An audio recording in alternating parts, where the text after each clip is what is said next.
വാസുദേവായ ഹരേ പരമാത്മനെ പ്രണതക്ലേശനാശായ ഗോവിന്ദായ നമോ നമ.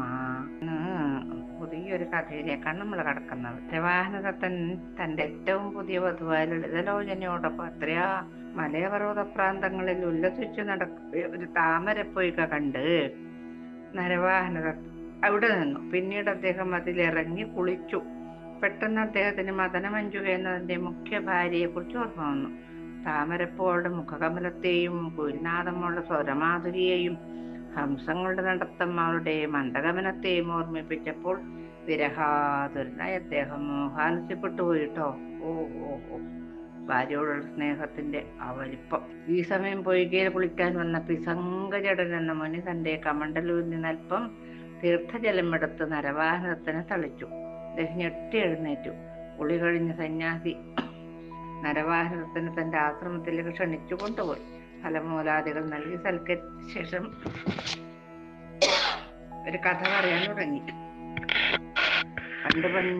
പണ്ട് അയോധ്യ രാജ്യത്ത് അമരദത്തൻ എന്ന രാജാവിന്റെയും സുരതപ്രഭ എന്ന റാണിയുടെയും പുത്രനായി ജനിച്ച മൃഗാംഗദത്തൻ എന്നൊരു രാജകുമാരുണ്ടായിരുന്നു.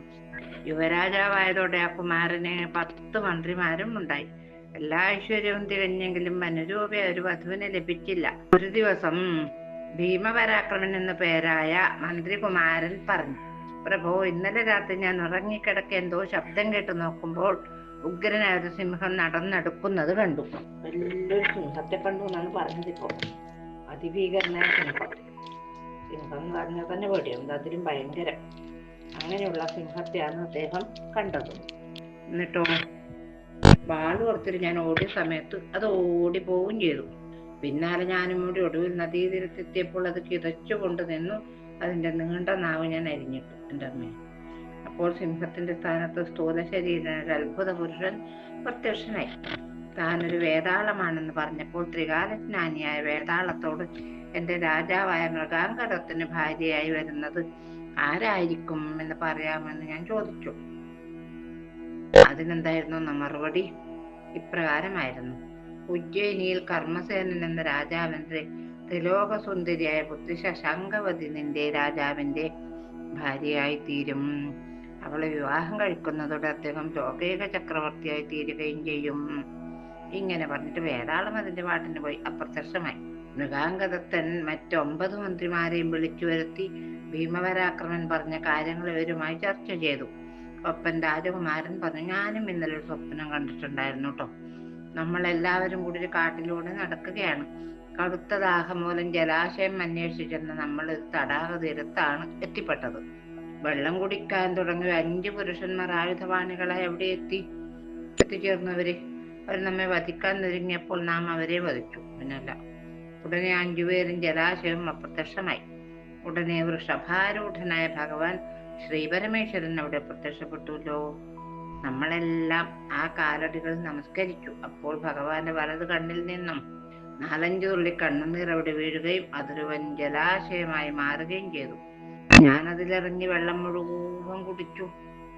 അതിമനോഹരമായ ഒരു മുത്തുമാല ജലത്തിനടിയിൽ കിടക്കുന്നത് കണ്ട് അതെടുത്ത് കഴുത്തിലണിയുകയും ചെയ്തു കേട്ടോ. ഞാൻ ഇതൊക്കെ സ്വപ്നാണേ.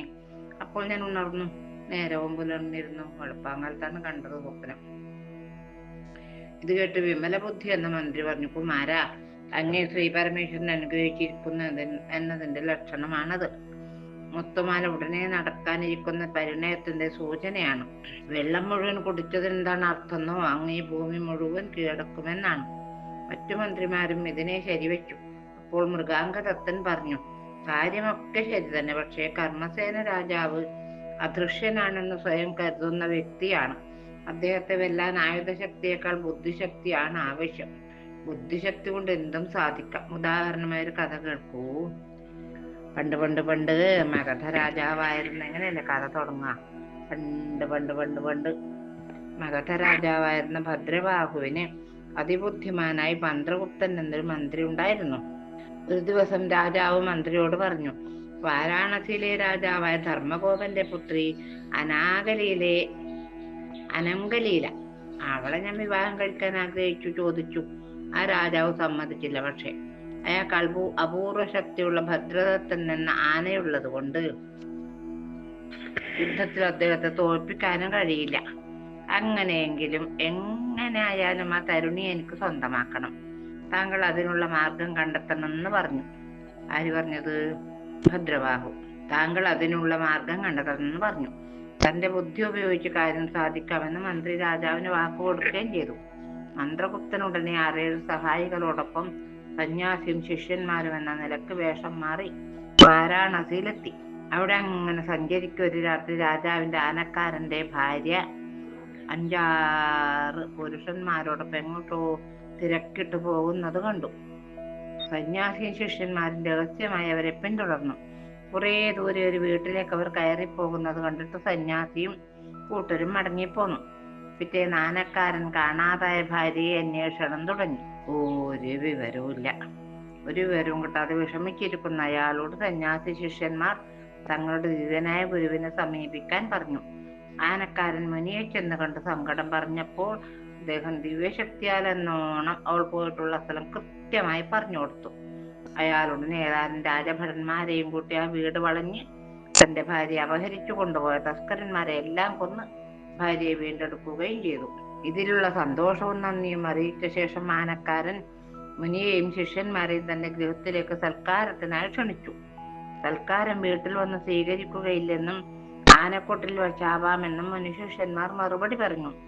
പിന്നീട് മുനിയുടെ നിർദ്ദേശപ്രകാരം അവരെന്ത് ചെയ്യുന്ന ശിഷ്യന്മാര് ഒരു പാമ്പിനെ പിടിച്ച് മുളംകുഴലിനകത്താക്കി അതുമായി രാത്രി സൽക്കാരം സ്വീകരിക്കാൻ എത്തിച്ചേർന്നു. സൽക്കാരമെല്ലാം കഴിഞ്ഞ് ആനക്കാരൻ വീട്ടിലേക്ക് മടങ്ങിയ ശേഷം മുളംകുഴലിലെ സർപ്പത്തെ മുനിശിഷ്യന്മാർ ആനയുടെ കാതിനുള്ളിലേക്ക് കയറ്റിവിട്ടു. അയ്യോ! അവരെല്ലാവരും സ്വന്തം രാജ്യത്തേക്ക് അപ്പോൾ തന്നെ മടങ്ങുകയും ചെയ്തു. പിറ്റേന്ന് വാരാണസി രാജന്റെ അതിശക്തനായ ആന ചരിഞ്ഞ വാർത്ത എല്ലാവരും അറിഞ്ഞു. എന്റെ മന്ത്രിയുടെ ബുദ്ധിശക്തിയെ മഗധരാജനെ ഏറെ പുകഴ്ത്തി. പിന്നീട് വിവാഹാഭ്യർത്ഥനയുമായി ഒരു ദൂതനെ അയച്ചപ്പോൾ തന്റെ ശക്തി സ്രോതസ്സായ ആന മരിച്ചതുകൊണ്ട് ഗർവം അടങ്ങിയ വാരാണസി രാജൻ തന്റെ പുത്രിയെ മഗധരാജന് വിവാഹം കഴിച്ചു കൊടുത്തു. ഇങ്ങനെയുള്ള മന്ത്രിമാരല്ലേ വേണ്ടത്? ഇതുപോലെ ഞാനും ബുദ്ധിശക്തി ഉപയോഗിച്ച് ഭാര്യയെ നേടിയെടുക്കുമെന്നിങ്ങനെ മൃഗാംഗദത്ത രാജാവ് പറഞ്ഞു. അത് കേട്ട് മന്ത്രിമാരിൽ ഒരാളായ വിചിത്രകഥൻ ഇപ്രകാരം പറയാൻ തുടങ്ങി. സ്വപ്നദർശനത്തിലൂടെ ഭഗവാൻ ശ്രീ പരമേശ്വരൻ അങ്ങയെ അനുഗ്രഹിച്ചിട്ടുണ്ടല്ലോ. ദേവന്മാരുടെ പ്രസാദം കൊണ്ട് എന്താണ് സാധിക്കാതിരിക്കുക? ഉദാഹരണമായി ഞാനൊരു കഥ പറയാം. പണ്ട് തക്ഷശിലയിൽ ഭദ്രാക്ഷൻ എന്നൊരു രാജാവ് ഉണ്ടായിരുന്നു. തന്റെ ഖഡ്ഗത്തിൽ ലക്ഷ്മി ദേവി ആവാഹിച്ച് ദിവസവും 108 താമരപ്പൂക്കളാൽ അദ്ദേഹം ആരാധിച്ചു പോന്നു. ഒരു ദിവസം ഒരു പൂവിന്റെ കുറവ് സംഭവിച്ചു. പൂ കുറഞ്ഞുപോയി. 108 പൂ വേണ്ടേ? 107 കിട്ടിയിരുന്നുള്ളൂ അന്ന്. ആ കുറവ് നികത്താൻ രാജാവ് തന്റെ മാറ് പിളർന്ന് ഹൃദയമാകുന്ന പത്മം എടുത്ത് ദേവിക്ക് സമർപ്പിച്ചു. അത് കണ്ട് ദേവി പ്രത്യക്ഷപ്പെട്ടു. ദേവി എന്നിട്ടോ രാജാവിന്റെ ഹൃദയം പഴയപടി സ്ഥാപിച്ച് മുറിവില്ലാതാക്കിയ ശേഷം ചക്രവർത്തി ലക്ഷണങ്ങൾ തികഞ്ഞ ഒരു പുത്രനുണ്ടാവട്ടെ എന്ന് അനുഗ്രഹിക്കുകയും ചെയ്തു. അപ്രകാരം ജനിച്ച പുത്രൻ രാജാവ് പുഷ്കരാക്ഷൻ എന്നാണ് പേരിട്ടത്. സമർത്ഥനും ശക്തനുമായ ആ പുത്രന് യൗവനം തികഞ്ഞപ്പോൾ വനവാസത്തിനായി പോവുകയും ചെയ്തു. പുഷ്കരാക്ഷ രാജാവ് പരമശിവന്റെ കടുത്ത ഭക്തനായിരുന്നു. തനിക്കൊരു ലക്ഷണയുക്തയായ ഭാര്യയെ കൂടി തരയണമേ എന്ന് അദ്ദേഹം ഭഗവാനോട് പ്രാർത്ഥിക്കാറുണ്ടായിരുന്നു. ഒരു ദിവസം ഭഗവാൻ അശരീരിയായി പ്രകാരം അനുഗ്രഹിച്ചു. നിന്റെ അഭിഷ്ടം പോലെ സാധിക്കും. അങ്ങനെ ഇരിക്കെ ഒരിക്കൽ രാജാവ് നായാട്ടിന് പോയി. വനത്തിൽ ഒരിടത്ത് ഇണചേർന്ന സർപ്പങ്ങളെ ഉപദ്രവിക്കാൻ ഒരുങ്ങുന്ന ഒരു പുലിയെ കണ്ട് അദ്ദേഹം അതിനെ അമ്പയച്ചു കൊന്നു. ചത്തുവീണ പുലിയിൽ നിന്ന് ദിവ്യനായ ഒരു വിദ്യാധരൻ പ്രത്യക്ഷനായി രാജാവിനോട് ഇപ്രകാരം പറഞ്ഞു: അങ്ങ് എനിക്ക് മോക്ഷം നൽകിയിരിക്കുന്നു. നീ എന്റെ കഥ പറയാം. ജംഗമാലി എന്ന വിദ്യാധരന്റെ സൗന്ദര്യം കണ്ട് മോഹിച്ച താരാവലി എന്ന വിദ്യാധരി അദ്ദേഹത്തെ സ്വയം വരിച്ചു. അതറിഞ്ഞു കുപിതനായ അവളുടെ ഭർത്താവ് അവർക്ക് കുറെ കാലത്തേക്ക് വിരഹമുണ്ടാകട്ടെ എന്ന് ശപിച്ചു. അതിന്റെ ഫലമായി അവർ പിരിഞ്ഞുപോയി. ഇരുവരും അന്യോന്യം അന്വേഷിച്ച് അലയുകയായിരുന്നു. അങ്ങനെ നടക്കെ താരാവലി സമുദ്രത്തിനപ്പുറത്തുള്ള ഒരു തപോവനത്തിൽ ആകാശമാർഗേന എത്തിച്ചേർന്നവര്. അവിടെ ഒരിടത്ത് ഒരു വലിയ ചാമ്പമരം പൂത്ത് നിൽക്കുന്നത് അവർ കണ്ടു. ചാമ്പക്ക. ഉടനെ ഒരു വണ്ടിന്റെ രൂപം ധരിച്ചവർ ചാമ്പപ്പൂരെ മധു നുകർന്നു. തന്റെ ഭർത്താവ് തന്നെ അന്വേഷിച്ചു വരുന്നത് അവൾ കണ്ടു. ഉടനെ അവൾ സ്വരൂപം ആർജിച്ച് ഭർത്താവിനോട് ഒന്നിച്ചു ചേർന്നു. താരാവലി വണ്ടായി വന്നിരുന്ന ചാമ്പപ്പൂലൊരു കായുണ്ടായി. ക്രമേണ അതൊരു പെൺ ശിശുവായി മാറി. വിജിതാസു എന്ന മഹർഷി ഫലമൂലങ്ങൾ തേടി ആ വഴി വന്നപ്പോൾ ഒരു ചാമ്പപ്പഴത്തിൽ നിന്നും ഒരു കന്യക ഇറങ്ങി വരുന്നത് കണ്ടു. ദിവ്യദൃഷ്ടിയിലൂടെ അവളുടെ ജനന രഹസ്യം മനസ്സിലാക്കിയ മഹർഷി ആ കന്യകയെ അനുഗ്രഹിച്ചു. അവളെ അദ്ദേഹം വിനയവതി എന്ന് നാമകരണം ചെയ്തു. സ്വന്തം പുത്രിയെ പോലെ ആശ്രമത്തിൽ വളർത്തി. ഒരിക്കൽ ആകാശമാർഗേണ സഞ്ചരിക്കെ ആ സുന്ദരിയെ കണ്ട് ഞാൻ അവളെ സ്വന്തമാക്കാൻ ശ്രമിച്ചു. അപ്പോൾ ക്ഷുഭിതനായ മഹർഷി ഒരു കാട്ടുമൃഗമായി തീരട്ടെ എന്നും പിന്നീട് പുഷ്കരാക്ഷൻ എന്ന രാജാവിന്റെ അമ്പേൽക്കുന്നതോടെ ശാപമോചനമാകുമെന്നും പറഞ്ഞു. അപ്രകാരം അങ്ങയുടെ കൈകളാൽ എനിക്ക് ശാപമോക്ഷം ലഭിച്ചിരിക്കുന്നു. മഹാലക്ഷ്മിയെ പോലെ സുന്ദരിയായ വിനയവതി അങ്ങേക്ക് ഭാര്യയായി ലഭിക്കും. ഇത്രയും പറഞ്ഞ് വിദ്യാധരൻ ആകാശത്തേക്ക് ഉയർന്നു പോയി.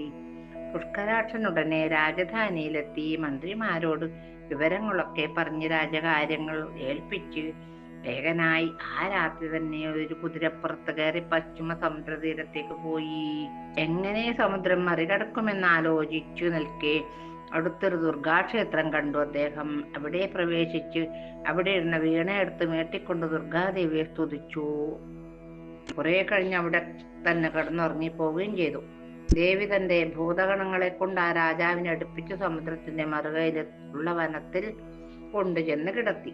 നേരം പുലർന്നതും രാജാവ് സന്തോഷത്തോടെ തപോവനത്തിലേക്ക് നടന്നു. അവിടെ വിജിതാസു മഹർഷി അദ്ദേഹത്തെ സ്വീകരിച്ചു. പുഷ്കരാക്ഷനോട് അദ്ദേഹം വിനയവതിയെ വിവാഹം ചെയ്തു തരാമെന്നും അവർ പൂർവ്വജന്മത്തിൽ ഭാര്യാഭർത്താക്കന്മാരായിരുന്നുവെന്നും പ്രഖ്യാപിച്ചു. തങ്ങളുടെ പൂർവ്വജന്മ വൃത്താന്തം അറിയാൻ താല്പര്യമുണ്ടെന്ന് പുഷ്കരാക്ഷൻ പറഞ്ഞത് കേട്ട് മഹർഷി പറയാൻ തുടങ്ങി. എന്താ കഥ? താമ്രലിപ്തി എന്ന നഗരത്തിൽ ധർമ്മസേനൻ എന്നു പേരായ ഒരു വ്യാപാരി ഉണ്ടായിരുന്നു. അയാളുടെ ഭാര്യയായി വിദ്യുല്ലേഖ എന്നൊരു ഉത്തമ സ്ത്രീയും ഒരു ദിവസം ഏതാനും കള്ളന്മാർ ആ വീട് ആക്രമിച്ച് സർവ്വതും അപഹരിക്കുകയും ധർമ്മസേനനെ മുറിപ്പെടുത്തുകയും ചെയ്തു. നിരാശരായ ദമ്പതികൾ ഒന്നിച്ച് അഗ്നിയിൽ ചാടി മരിച്ചു. രണ്ടുപേരും ഒന്നുമില്ലാണ്ടായില്ലേ. മരണസമയത്ത് ആകാശത്തിലൂടെ 2 അരയന്നങ്ങൾ പറന്നു പോകുന്നത് അവർ കണ്ടു. അതിന്റെ ഫലമായി അടുത്ത ജന്മത്തിൽ അവർ അരയന്ന ദമ്പതികളായി തീർന്നു. അവർ കാട്ടിലൊരു വൃക്ഷത്തിൽ കൂട് കെട്ടി താമസം തുടങ്ങി. ഒരു രാത്രി അതിഭയങ്കരമായ കൊടുങ്കാറ്റുണ്ടായി. അങ്ങനെ അവരുടെ കൂട് തകർന്നു. ഇരുവരും വേർപിരിഞ്ഞു പോവുകയും ചെയ്തു. ആൺഹംസം അങ്ങനെ അലഞ്ഞലഞ്ഞ് തിരിയവേ മറ്റൊരു അരയന്നപ്പിടയുമായി ബന്ധം പുലർത്തുകയും ചെയ്തു. സന്തോഷമായി ജീവിക്കാൻ തുടങ്ങി. അങ്ങനെ മിച്ചു അതന്നെ ആ ഭാര്യയെയും ഒരു വേടൻ അമ്പെയ്തു കൊന്നു. അതിനിടെയാണ് അരയന്നം ഒരു വേടന്റെ വലയിൽപ്പെടുകയും ചെയ്തു. എല്ലാം പോയില്ലേ. ഈ സമയം അവന്റെ ആദ്യ ഭാര്യ അരയന്നപ്പിട അവിടെ എത്തി. തന്റെ ഭർത്താവ് കുടുക്കിൽപ്പെട്ട് കിടക്കുന്നത് കൊണ്ട് അവനെ രക്ഷിക്കാൻ എന്ത് മാർഗമെന്ന് ആലോചിച്ചു നിൽക്കെ ഒരു പുരുഷൻ തന്റെ രത്നമാല കരയിൽ ഊരി വെച്ചു കുളിക്കാനിറങ്ങുന്നത് അവൾ കണ്ടു. ഹംസങ്ങളെ വരയിലാക്കുന്ന മുക്കുവനായിരുന്നു അത്. രത്നമാലയിലോട്ടിട്ട് മുക്കുവൻ. ഹംസി ഉടനെ ആ രത്നമാല കൊത്തിയെടുത്ത് മെല്ലെ പറന്നു. കുളിക്കാനിറങ്ങിയവൻ മാല അരയന്നം കൊണ്ടുപോകുന്നത് കൊണ്ട് അതിന്റെ പിന്നാലെ പോയി. വളരെ ഉള്ള ഒരു മലയുടെ മുകളിൽ മാല കൊണ്ട് ചെന്നിട്ടിട്ട് അരയന്നം പറന്നു പോയി. മുക്കുവൻ മാലയെടുക്കാനായി മുകളിലെ കള്ളി പിടിച്ച് കയറി.